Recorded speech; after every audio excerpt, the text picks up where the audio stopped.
안녕하세요 여러분. 오늘은 한국사 전근대사 6번째 시간이고요. 지난 시간에 이어서 고려의 역사에 대해서 살펴보도록 하겠습니다. 우리가 지난 시간에 고려가 어떻게 보면 통치체제를 정비해가는 과정을 짤막하게 좀 살펴봤는데요. 후삼국을 통일하고 그 다음에 왕건이 다양한 정책을 시행하고 이 왕건의 정책이 어떻게 보면 남겨놨던 다양한 아쉬운 점들을 이제 광종이 호족을 제거를 하고 왕권을 강화해가면서 왕권이 기틀을 마련해가는 과정들을 좀 살펴봤습니다.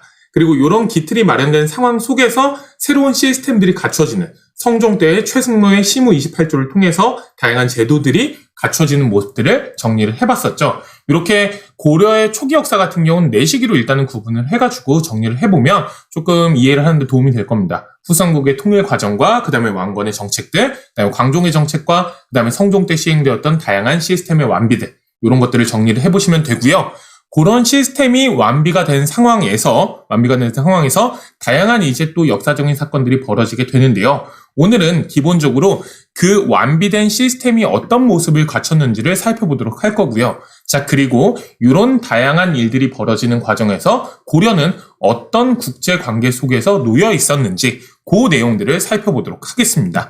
자, 우선은 우리가 통치 체제가 정비되었죠. 그 내용들 구체적으로 살펴보도록 하죠. 자, 기본적으로 고려 같은 경우는 최승로의 시무 28조를 통해서 다양한 제도들을 받아들이는데요. 꼭 중국의 제도를 완전히 똑같이 수용한 건 아니었습니다. 이건 당연히 어느 나라나 마찬가지예요. 고려는 중국의 제도를 실정에 맞게 받아들였는데요. 중서문화성이라는 걸 설치를 하고 그 다음에 상서성이라는 걸 설치하고요. 요 밑에 하부기관으로서 하부행정기관인 육부라는 걸 설치를 합니다. 자, 근데 당 같은 경우는 원래 중서성하고 문화성이 따로 있고 그 다음에 상서성이 있어서 삼성육부제도인데 고려에선 이걸 합쳐서 중서문화성이라고 불렀습니다. 자, 그래서 이성 몇 부제가 될까요?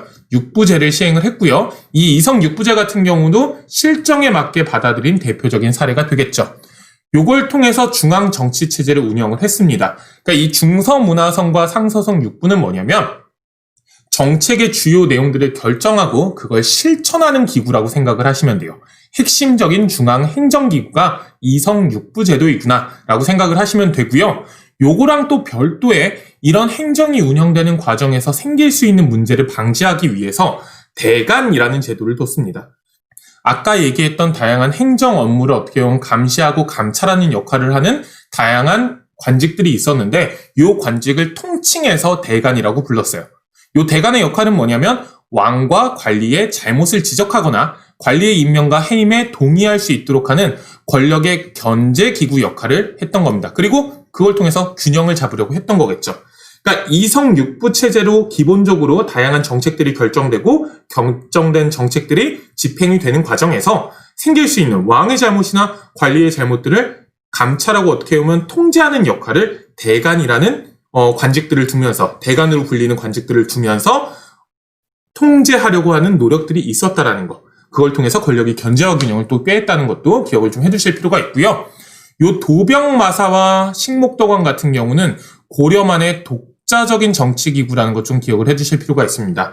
요거 같은 경우는 고위 관료들이 모여서 하는 회의 기구라고 생각을 하시면 됩니다.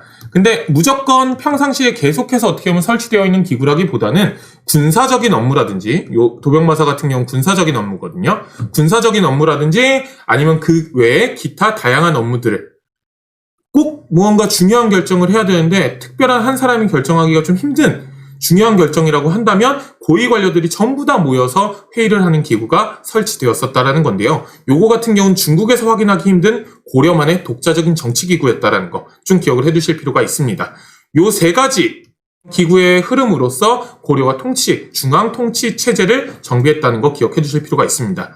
행정 내용을 결정하고 집행하는 이성육부가 있고요. 이걸 통제하는 역할을 하는 대간이 있고요. 그 다음에 다양한 중요한 결정들을 하는 회의기구로서의 고위 회의기구로서의 도병마사와 식목도감이 있다는 거. 그리고 이런 도병마사와 식목도감은 고려만의 독자적인 정치기구였다는 거 기억을 좀 해두시면 되겠고요. 자, 이제 지방제도는 조금 복잡한데요. 어쩔 수 없죠. 왜냐하면 초기에는 호족의 세력이 상당히 강했기 때문입니다. 당연히 정부의 지방 통제력이 그렇게 강하지 못했죠. 자, 그래서 최초로 이 지방에 대한 통제를 직접적으로 시행한 건 성종 때가 돼서야 처음 시행이 됩니다. 12목이라는 걸 설치를 해서 지방관을 파견하는 거죠. 여기 지도에 보면 12목이 표시가 되어 있는데요. 전국 각지에 있기는 하죠. 전국 각지에 있긴 한데 요 12목 같은 경우는 각 지역의 주요 도시에 설치한 최초의 지방행정기구라고 생각하시면 돼요. 여기에 최초로 지방관을 파견하는 게 성종 때입니다. 자, 그리고 이걸 시작으로 지방행정기구, 중앙에서 직접 통제하는 지방행정기구가 정비되기 시작을 해서 현종 때가 돼서, 일단 넘어가죠. 요 앞 문장은 넘어가고요. 현종 때가 돼서야 전국이 5도 양계라는 제대로 된 시스템을 갖추기 시작을 합니다. 그리고 이 5도 양계에는 그 밑에 군현이라든지 진이라는 게 설치가 되죠. 군현은 일반 행정구역이고요. 진은 군사행정구역인데요. 이 차이가 뭐냐면 5도는 군사적으로 그렇게 중요성이 없는 광역행정기구인 거고요. 개라고 불리는 지역 같은 경우는 군사적으로 상당히 중요해서 특별하게 설치해놓은 지방행정기구라고 생각하시면 돼요. 요 동계라든지 북계가 양계가 되는 거고요. 나머지 교주도, 서해도, 양광도, 전라도 하나, 둘, 셋, 넷, 그 다음에 경상도까지 5개가 5도가 되는 겁니다. 이렇게 일반 행정기구랑 특수행정기구를 좀 나눠가지고 어떻게 보면 관리를 했다라는 게 고려의 좀 특징인데, 이렇게 성격이 구분이 되어 있다 보니까 도 밑에 있는 하부 행정기관은 군현이라고 불리고요. 양계 밑에 있는 행정구역은 또 진이라고 불렸다는 겁니다. 그러니까 지금으로 따지면 도 밑에 시, 군, 구가 있듯이 도 밑에 군현이 있고 계 밑에는 진이 있었다라고 생각하시면 돼요. 자, 그런데 이 군현에는 지방관이 파견되는 주현이 있고요. 파견되지 않는 또 속현이 있었습니다. 그러니까 무슨 얘기냐면 고려시대에는 지방행정기구를 설치하긴 하는데 그 지방행정기구를 책임지는 지방관을 파견하지 못하는 지역도 있었다라는 거예요. 그만큼 아직 고려의 어떻게 보면 통치체제가 완벽하게 갖춰지지는 못했다라는 거고요. 그걸 또 보여주는 특징이 뭐냐? 특수행정구역이 또 따로 있습니다. 그러니까 이런 현이라고 불리는, 군이나 현이라고 불리는 일반 행정구역뿐만이 아니라 특수의 별도로 다른 어떻게 보면 대접을 받는 행정구역이 있었어요. 그게 향이나 부곡이나 소였다라는 거죠. 그러니까 이만큼 되게 다양하고 복잡한 행정 시스템을 갖췄다라는 건데요. 이건 무슨 얘기냐면 중앙의 통제 시스템이 지방에 완벽하게 먹혀들지 못했다라는 걸 보여주는 증거이기도 합니다. 그러니까 만약에 중앙의 어떻게 보면 통제가 지방에 완벽하게 먹힌다면 일관된 시스템을 적용을 시키려고 노력을 하겠죠. 그게 훨씬 더 통제하기가 쉬우니까. 자, 그런데 그러지 못했던 건 지방의 어떻게 보면 모습들이 각 지역별로 격차가 너무 또 큰 거예요. 똑같이 어떻게 보면 취급하기에는 격차가 너무 크다 보니까 그런 것들을 똑같이 대접하지 못하고 똑같이 정리하지 못하고 어떻게 보면 별도의 파견하지 못하는, 지방관을 파견하지 못하는 속현이라든지 아니면 별도의 대접을 하는 특수행정구역 같은 것들이 나타난다는 겁니다. 이런 특징이 있다는 거 좀 기억을 해두실 필요가 있고요. 이 특수행정구역 같은 경우는 기본적으로 낮은 대접을 받는 지역이라고 생각하시면 돼요. 일반적인 군현에 비해서 낮은 대접을 받는 지역이라는 거 생각하시면 되고요. 요 향, 부곡, 소나 주현, 속현에 대해서는 나중에 고려 사회제도를 정리할 때 다시 한번 구체적으로 살펴볼 겁니다. 자, 그럼 이 속현과 특수행정구역을 어떻게 다스렸는지 정도만 기억해 주시면 되겠죠. 요 속현이라든지 특수행정구역 같은 경우는 지방관이 파견이 안 되는 지역이에요. 그러니까 파견된 지방관이 있는 주현에서 이 지역에 있는 향리를 통해서 다스리도록 한 겁니다. 그러니까 주현에는 지방관이 있죠. 주현에 있는 지방관은 주현을 다스리겠죠. 근데 그 주변에 이제 속현이나 특수행정구역이 있으면 주현에 있는 지방관이 이 지역도 관할을 하는 거예요. 근데 너무 넓으니까 이 지방관이 다 통제를 못하죠. 그럼 어떻게 하냐? 그 속현이나 특수행정구역에 힘 있는 사람들을 향리로 임명해서 이 사람들이 그 지역을 자체적으로 통제하게 합니다. 대신 주현에 있는 지방관의 통제를 받으면서. 그러니까 요 향리는 지방관이 아니에요. 각 지역에 있는 힘 있는 세력들이 어찌 보면 그 지역의 자체적인 업무를 담당하는 사람으로 편제가 된 거죠. 그럼 잘 생각을 해보시면 과거에 호족들인 경우들이 되게 많겠죠.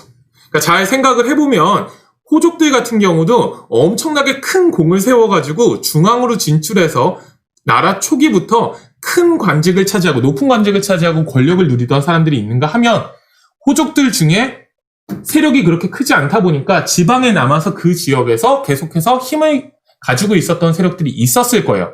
고려는 그렇게 지방에 남아있는 호족들을 통해서 그 지역을 통제하려고 노력을 했고요.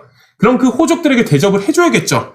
그 대접해주는 방법이 뭐였냐면 여기 나와 있는 향리로 임명을 하는 겁니다. 향리라는 어떻게 보면 지방직책 비슷한 걸 만들어서 만들어가지고 그 지역에 있는 약소한 세력들, 약소한 호족 세력들을 향리로 임명해가지고 그 지역을 통제하도록 한 거죠. 자, 여기 보시면요. 향리제를 정비해서 호족을 뭘로 삼았다? 향리로 삼았다라고 했죠.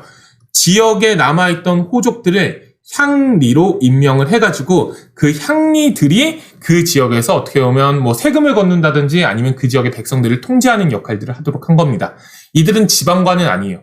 지방관 같은 경우는 중앙에서 아예 임명을 해서 갖다 꽂는 거죠. 요 향리들 같은 경우는 향리라는 어떻게 보면 직책을 맡아서 대대로 그 지역에서 그 직책을 이어가는 가문이 있는 겁니다. 그런 세력들을 국초에 대도적으로 정비한 게 향리제가 되는 거죠. 호족들을 향리로 어떻게 보면 포섭을 했다고 생각을 하시면 되는데요. 이 향리를 통제하기 위해서 만든 게 지난 시간에 살펴봤던 바로 사신관입니다. 사신관.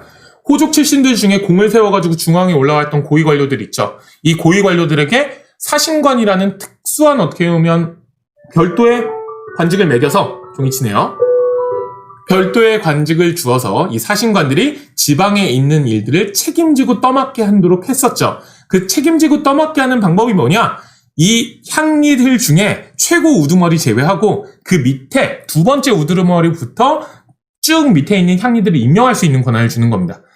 향리 중에 최고 우두머리는 이제 중앙에서 임명을 하기는 해요. 그 향리들 중에 이제 힘 있는 사람들이 임명을 하기는 하는데 그 외에는 사신관이 통제할 수 있도록 해주는 거죠. 이런 시스템을 갖추는 겁니다. 아직은 고려에서 지방을 어떻게 보면 세세하게 관리하는 힘이 중앙에 그렇게 크지 않다 보니까 지방에 어떻게 보면 복잡한 시스템들이 갖춰지기 시작을 했다라는 거 기억을 좀 해주시면 되겠고요. 요걸 통해서 중앙과 지방의 통제 제도를 우리가 살펴봤는데요. 한 가지 또 좀 기억을 해주실 거는 풍수질서를 바탕으로 한 삼경이라는 게 만들어진다라는 거. 초기에는 개경, 서경, 동경이 있었는데요. 이후에는 동경이 남경으로 바뀝니다. 요 남경이 나중에 조선의 수도가 되는 한양 지역이라고 생각하시면 돼요. 자, 그리고 좀 특수한 행정기구로서 경기가 있습니다. 요 경기라는 것 자체가 수도 근처라는 뜻이에요. 요 수도 근처인 경기를 설치를 해서 또 수도와 수도 주변을 관할을 했던 건데 요 경기 같은 경우는 5도에 들어가지는 않습니다. 조선시대에는 8도에 들어가는데요. 경기도가. 고려 같은 경우는 경기가 별도의 행정기구라는 거 조금 기억을 해주시면 되겠죠. 5도 양계 그리고 경기와 삼경. 그 다음에 지방에는 향리제를 설치를 함으로써 이 향리를 통해서 그 지역의 일들을 좀 통제를 하려고 노력을 했다라는 거 생각해 주시면 되겠습니다.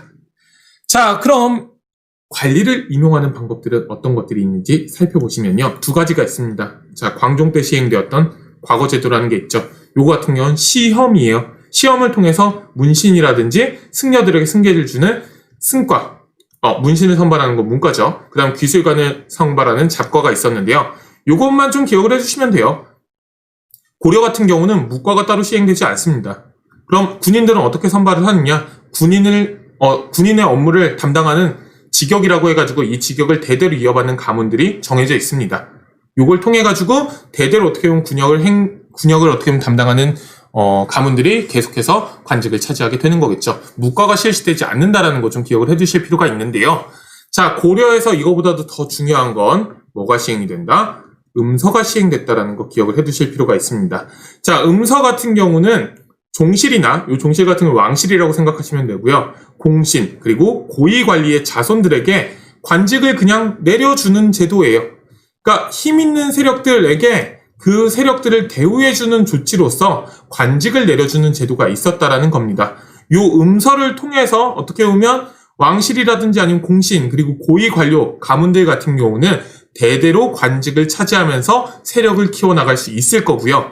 요 음서를 바탕으로 그러니까 소수의 가문들이 관직을 독차지해 나가기 시작을 하고, 요 가문들이 고려 초기에 상당히 큰 세력들로 성장을 하면서 새로운 지배층으로 성장하게 됩니다.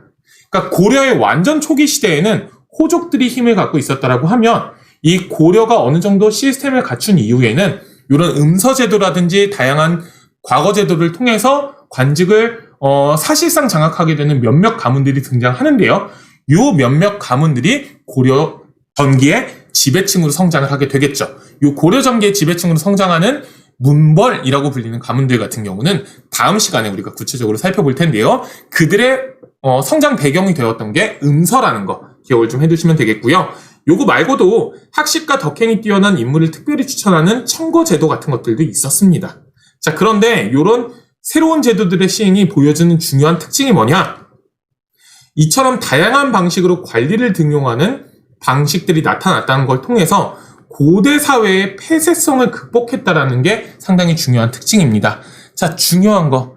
신라의 골품제처럼 태어난 신분이 관직에 어떻게 보면 진출할 수 있는 상한선을 정해놓지는 않는다는 거예요. 그러니까 음서 있잖아요 라고 생각할 수도 있는데, 이 음서 같은 경우는 어떻게 보면 시작할 수 있는 배경을 마련해 주는 거예요.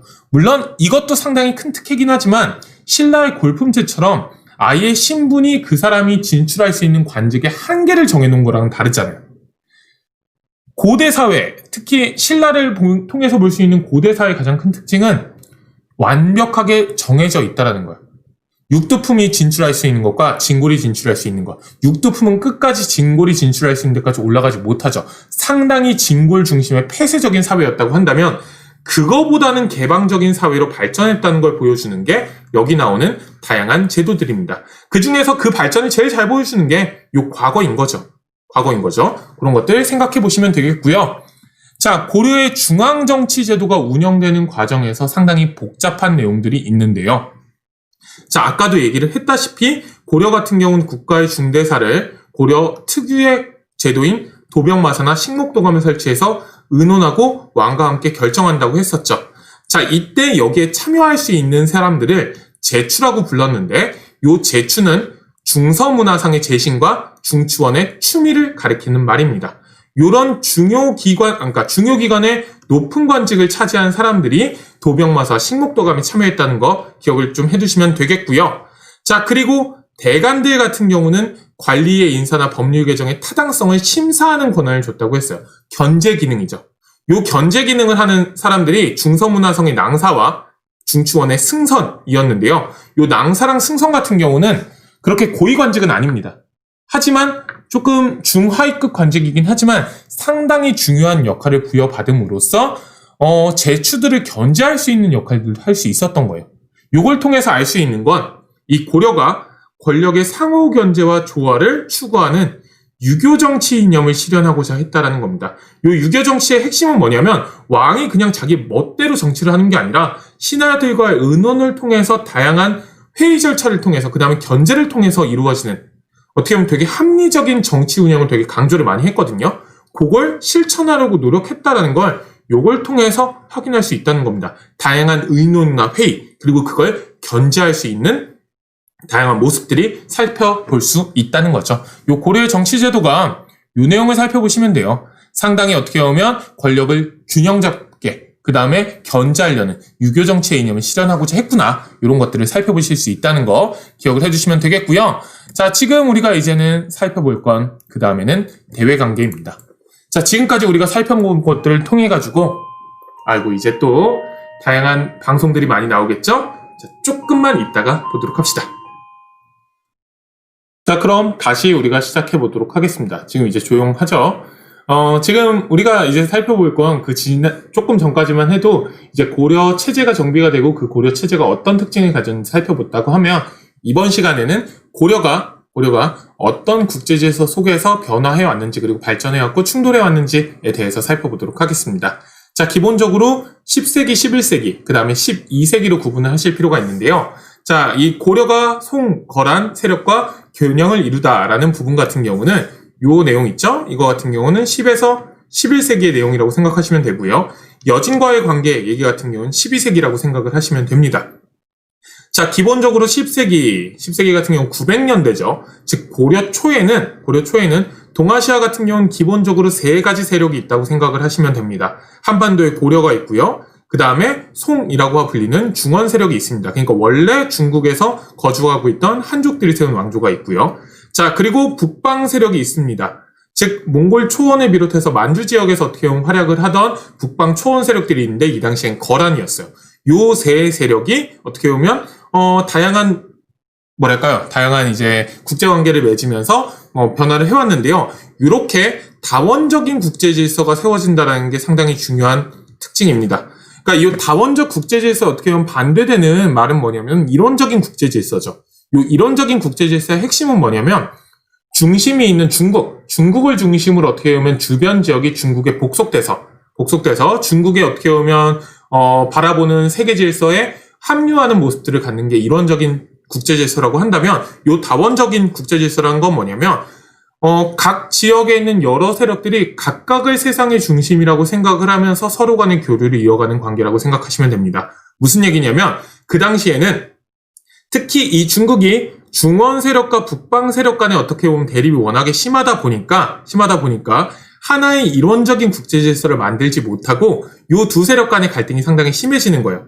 그 틈바구니 속에서 어떻게 보면 벌어진 틈을 고려가 비집고 들어가면서 고려만의 독자적인 또 세계관을 가져나가기 시작을 하겠죠. 그런 국제 질서를 바로 다원적 국제 질서라고 이야기를 합니다. 자, 이 10세기에 기본적으로 동아시아에서는 고려, 송, 거란을 중심으로 다원적 국제 질서가 형성이 되는데요. 5대 10국을 통일해서 중국 대부분을 통일한 송과 그 당시에 북방에서 상당히 큰 힘을 갖던 거란이 대립을 하고 있었습니다. 고려 같은 경우는 이 상황에서 송과는 국교를 맺고 선진 문물을 받아들이는데 되게 많은 노력들을 합니다. 자, 그런데 발해를 멸망시킨 거란하고는 상당히 적대적인 모습들을 보이죠. 자, 그러다 보니까 이 거란 같은 경우는 아까 얘기를 했지만 송과 상당히 치열하게 어떻게 보면 다툼을 벌인다고 얘기를 했었어요. 상황이 어떻게 되는 거냐면 송이 중원을 차지하고 있고요. 그 다음에 거란이 이 북방에 있는 겁니다. 자, 그리고 한반도 지역의 배후로서 고려가 이렇게 있죠. 거란하고 송 같은 경우가 계속 군사적으로 충돌을 하는데 고려 같은 경우는 송하고는 상당히 밀접한 관계를 맺지만 거란과는 적대적인 관계를 맺고 있는 겁니다. 자, 그러다 보니까 거란 입장에서 한번 생각을 해봅시다. 송과의 전쟁이 상당히 중요한데요. 뒤에 배후에 있는 고려가 계속해서 껄쩍지근한 거예요. 자, 그러다 보니까 거란 같은 경우는 계속해서 고려에게 자기들에게 복속하거나 아니면 최소한 송과의 관계를 끊으라고 요구를 해오겠죠. 고려가 계속 그거를 거절하는 모양새를 취하자 거란이 결국에는 고려를 침략해 들어가기 시작을 합니다. 그게 10세기 후반부터고요. 크게 보면 이 거란의 침략이 3차례 벌어집니다. 1차, 2차, 3차 벌어지게 되는데요. 첫 번째 침략 과정에서 활약했던 사람이 바로 서희입니다. 요 서희 같은 경우는 거란과의 담판을 통해서 거란이 원했던 거를 내줍니다. 그러니까 거란이 엄청난 대군을 이끌고 고려에 침략해 들어오거든요. 993년에. 고려가 여기에 밀려가지고 상당히 위기 상황에 처해요. 그래서 고려 같은 경우는 아예 거란이 항복할 걸 이제 결심하기 직전이었는데 서희가 이렇게 나서는 겁니다. 저들이 우리를 완전히 멸망시키려고 오는 게 아니라 결국에는 자기들의 외교적인 어떻게 보면 국제질서 속에서의 외교적인 우위를 차지하기 위해서 우리를 압박하기 위한 거에 불과하다. 그러니까 내가 외교적으로 저들이 어떤 의도를 갖고 온 건지 한번 파악해보겠다. 라는 제안을 하고 그 제안을 통해 가지고 거란을 찾아갑니다. 거란군을 찾아가서 협상을 벌여요. 그 협상 과정에서 거란이 원했던 거를 내주면서 고려의 국제적인 위기를 벗어나고 그걸 통해서 오히려 또 뭘 얻어냈느냐? 영토를 얻어냅니다. 이 서희가 거란과 담판을 할 때 어떤 얘기를 하냐면 우리가 송과 관계를 맺는 거 그래 그거 끊을게. 근데 너네랑 외교 관계를 맺으려고 하는데 그 당시 이 압록강이라든지 아니면 만주 지역을 기반으로 해가지고 생활하고 있던 여진족들이 되게 많았는데요. 부족 단위로 생활하던 이 여진족들이 너네랑의 외교 관계를 맺는데 되게 방해가 많이 돼가지고 우리가 못 가는 거야. 그러니까 그 여진족들이 살고 있는 압록강 주변 지역을 좀 정리를 해가지고 우리가 거길 차지할 수 있도록 해주면 너네랑 교류하기도 쉬워지고 얼마나 좋니? 라는 얘기를 해요. 그러니까 거란이 그걸 순순히 오케이를 해줍니다. 그걸 통해서 서희가 오히려 위기 상황을 극복해내고 압록강 주변의 강동 육주 이 지역을 새롭게 차지를 해냅니다. 그게 바로 1차 침입 때의 어떻게 보면 성과입니다. 자, 그 1차 침입 이후에 거란 같은 경우는 이제 후방이 안전됐다고 생각을 하는데 오히려 고려가 그때 약속했던 거 지키지 않고 계속해서 송과 왕래를 합니다. 그러니까 거란이 다시 고려를 침략을 해서 개경을 함락하기도 하는 2차 침입이 벌어집니다. 근데 반경을 받고 또 이제 거란이 다시 돌아가거든요. 그런 과정에서 이런 복잡한 일들이 계속 벌어지겠죠. 자, 그 과정에서 거란이 이 2차 침입 이후에 송과의 전쟁을 압도적으로 승리를 거두게 돼요. 그러다 보니까 거란 입장에서는 이제 송과의 전투를 어느 정도는 정리를 해냈죠. 송과에서 관계에서 어떻게 보면 우위를 차지해내게 되는 겁니다. 자, 이러니까 마음 놓고 고려를 침략하게 되죠. 대규모 병력을 이끌고 3차 침입을 하는데요. 이때 강감찬이 활약을 하면서 귀주 지역에서 요 동북구성 차지했던 요 지역 있죠. 요 귀주 지역에서 거란군을 크게 격파하는 귀주 대첩을 성공해냄으로써 결국에는 고려가 거란의 침략을 막아냅니다. 그 결과 거란과 송은 그 이전에 있었던 전투를 통해 가지고 어느 정도 관계를 정리를 해냈죠. 자, 그 다음에 고려가 거란 침입을 막아냄으로써 자기 세력을 완전히 확고히 해냄으로써 고려, 송, 거란 사이에 세력 균형이 맺어지게 되는 겁니다. 물론 고려가 요한테 사대 관계를 맺고 위엔 나라로 상국으로 대접을 해주긴 하지만 여전히 고려는 송에 사절을 또 보내기도 해요. 그런 느슨한 관계를 맺음으로써 고려가 송과 거란 사이에서 자기만의 독자적인 세력을 딱 갖추고 그걸 바탕으로 세력 균형이 이루어지게 되는 거겠죠. 그걸 통해 동아시아 국제 질서가 상당히 안정되는 겁니다. 거란과 송 간의 관계도 어느 정도 정리가 됐기 때문에 이 관계에서도 전쟁이 거의 벌어지지 않고요. 거란과 고려 같은 경우도 3차 침입 이후에는 전쟁이 거의 벌어지지 않습니다. 요게 11세기의 상황이에요. 그러니까 요 11세기 같은 경우는 고려도 국제적인 어떻게 보면 침입이 거의 벌어지지 않기 때문에 상당히 안정적인 정치를 운영할 수 있고 발전해 나가는 거겠죠. 요 10세기, 11세기의 상황 상당히 기억을 잘 해주시면 좋고요. 10세기 말부터 11세기 초까지의 상황에 어떻게 보면 침입 과정들을 막아냄으로써 고려가 발전할 수 있는 배경을 갖추게 됐다라는 거 기억을 좀 해두실 필요가 있습니다. 자, 그런 상황이 12세기가 들어서면 변화하기 시작을 합니다. 12세기에 아까 잠깐 등장했던 여진 세력들이 엄청나게 성장을 하면서 12세기에 동아시아에서의 변화가 나타납니다. 천리장성이라는 게 있거든요. 이 천리장성이 뭐냐면 이 지도가 좀 깨졌는데 거란의 침입, 3차 침입 이후에 고려가 북방민족의 침입을 막기 위해서 압록강 하구에서 자 여기 압록강 하구부터 해서 그 다음에 어디냐 동해 도련표까지 이렇게 쌓아놓은 상입니다. 천리장성이고요. 이 북방 세력의 침입을 막기 위한 성이겠죠.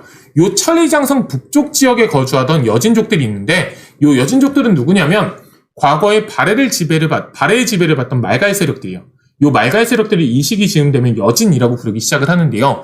이 여진족들이 12세기 초부터 부족 단위로 살고 있던 여진족들이 통합을 해내기 시작을 하면서 힘을 길러가기 시작합니다. 그러면서 과거에 부족 단위로 살아갈 때는 여진족들이 고려에게 상당히 어떻게 보면 존경의 모습들을 보여주면서 고려를 따르는 모습들을 보여줬는데 이 여진족들이 부족을 통합하고 힘을 길러가면서 고려와 충돌을 벌이기 시작을 해요. 이 충돌 과정에서 고려가 상당히 큰 패배를 겪기도 하거든요. 그 패배의 가장 큰 이유가 뭐였냐면 이 여진족들 같은 경우는 기병을 자유자재로 기병을 상당히 크게 확보를 하고 기병을 운영하는 체제다 보니까 보병 중심의 고려군이 여기에 밀려 들어가지고 상당히 큰 패배를 겪었던 경험이 있는 거예요. 이 경험을 했던 윤관이라는 인물이 건의를 합니다. 이 여진 문제를 해결하기 위해서 별무반이라는 특수부대를 편성을 해야 된다. 그리고 이 특수부대는 여기 나오지만 기병을 중심으로 한 부대를 편성하는 거죠. 즉 여진 문제가 너무 크니까 이 별무반이라는 특수부대를 편성을 해서 여진 문제를 해결을 한번 봅시다. 라고 11세기 초에 윤관이 건의를 해가지고 특수부대를 편성을 하고 여진 공격에 나선 겁니다. 그리고 여기에 성공을 해서 동북구성이라고 불리는 동북 지역에 9개의 성을 쌓는데 성공을 해냅니다. 자, 그러니까 이 동북구성 같은 경우는 여진족이 어떻게 보면 중심 지역이었던 거겠죠. 자, 그러다 보니까 여진족들이 이 동북구성 지역을 빼앗긴 이후에 계속해서 이 지역을 찾으려고 엄청나게 공격을 해내요. 그리고 계속해서 고려에 찾아와가지고 우리 그래 예전처럼 충성 다 할게요. 이런 식으로 설득을 해냅니다. 자, 그래서 결국에는 이 동북구성은 얼마 안 돼서 돌려줘요. 그만큼 지키기가 어려웠던 지역이라는 거죠. 그만큼 여진 세력이 상당히 크게 성장을 했다라는 건데요. 요 동북 구성을 돌려준 직후에 다시 한번 세력을 키운 여진이 아예 새로운 나라인 금이라는 나라를 세웁니다. 그리고 고려에 충성을 어떻게 보면 바치던 고려에 형제 관계를 요구해 옵니다. 어떻게 보면 한 단계 업그레이드된 관계. 우리 이제 새로운 나라 세우고 좀 힘이 세졌으니까 우리 대접 좀 좋게 해줘야 되지 않겠어? 라는 요구를 해와요. 과거의 경험이 있던 고려 입장에서는 이걸 당연히 거부를 하겠죠. 자, 문제는 그 과정에서 요 금이 엄청나게 성장을 해서 원래 북방 지역에서 가장 큰 힘을 가지고 있던, 여기 봅시다. 지도. 거란이 세운 요 나라를 순식간에 멸망을 시키고요. 이 거란을 멸망시킨 힘을 어떻게 보면 이어서 송을 아예 제압을 하고 요 송을 남쪽 지역으로 몰아내기까지 합니다. 그러면서 이 만주 지역과 그 다음에 중국 북부 지역까지 엄청난 거대한 지역을 순식간에 차지해내버려. 자, 그리고 그 상황에서 금이 다시 이번에는 아예 군신 관계를 요구하는 겁니다. 금이 군주가 되고 고려가 신하가 되는 관계를 받아들여라 라고 요구를 하는 거예요. 형제 관계도 요구를 했을 때 거부를 했던 고려 입장에선 이거 말이 안 되는 상황인 거잖아요. 근데 현실적으로는 금의 힘이 너무나도 커진 거죠. 그러다 보니까 고려에서 이를 두고 엄청나게 논쟁이 많이 벌어졌는데요. 결국에는 자, 여기 봅시다. 오른쪽에 그 당시에 권력을 차지하고 있던 이자겸 세력이 이 군신 관계를 과감하게 수용을 하게 됩니다. 그래서 고려가 금나라 여진을 군주로 이제 모시는, 충성하는 관계를 맺게 되는데요. 요걸 통해서 금나라는 이 군신 관계를 만약에 요구를 했는데 받아들이지 않으면 충돌을 했겠죠. 쳐들어왔겠죠. 쳐들어오진 않습니다. 그걸 통해서 12세기에 여전히 또 잠깐의 충돌 빼고는 평화 관계가 쭉 이어집니다. 자, 하지만 요 과정에서 이 이자겸의 어떻게 보면 결정을 보고 상당히 불만을 가진 수많은 고려인들이 또 존재를 하겠죠. 그 이전에 여진 같은 경우 우리한테 충성을 하던 세력들인데 그들에게 우리가 군주로 모시는 관계를 맺는다? 이거에 대한 반발이 당연히 생길 거예요. 그런 과정 속에서 또 다양한 고려의 사건들이 벌어지게 되는데요. 그건 우리가 다음 시간에 살펴보도록 하고요. 우리가 오늘 살펴볼 건 11세기 초에 벌어졌던 거란의 침략과 그 다음에 12세기 초에 있었던 여진의 급속한 성장 과정에서 고려가 어찌 보면 다양하게 대처하는 과정에서 10세기 중후반과 12세기 중후반을 상당히 안정적으로 가져갈 수 있었다는 것 좀 기억을 해주실 필요가 있습니다. 다양한 충돌과 전쟁이 벌어지긴 했지만 그 전쟁을 극복해내고 그 다음에 충돌 과정에서 그 충돌을 최대한 피하는 자세를 취함으로써 고려가 국제적으로는 자기만의 어떻게 보면 독자적인 세력을 확고하게 다져나갈 수 있었다는 거 기억을 좀 해주실 필요가 있고요.